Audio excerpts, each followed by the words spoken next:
നമസ്കാരം, VCB ന്യൂസിലേക്ക് സ്വാഗതം. ഞാൻ VC മനോജ്. ആദ്യം പ്രധാന വാർത്തകൾ.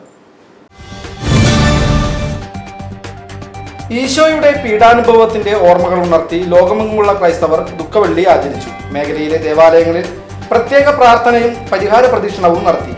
കുണ്ടന്നൂർ ദേവാലയത്തിൽ നടന്ന ചടങ്ങുകൾക്ക് ഇടവക വികാരി ഫാദർ സെബി കവലക്കാട്ട് മുഖ്യ കാർമ്മികത്വം വഹിച്ചു.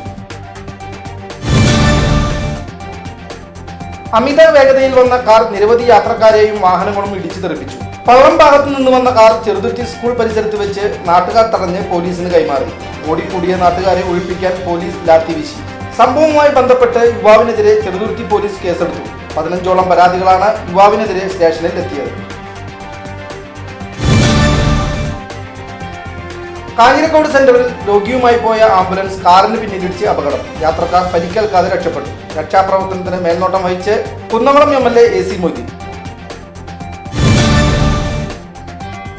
വടക്കാഞ്ചേരി നഗരസഭയുടെ 2025-26 വാർഷിക പദ്ധതിക്ക് ജില്ലാ ആസൂത്രണ സമിതിയുടെ അംഗീകാരം ലഭിച്ചു. സമഗ്ര വികസനം ലക്ഷ്യമിട്ട് സമസ്ത മേഖലകളെയും സ്പർശിക്കുന്ന പദ്ധതികളാണ് നഗരസഭ 2025-26 സാമ്പത്തിക വർഷം നടപ്പാക്കുന്നത്.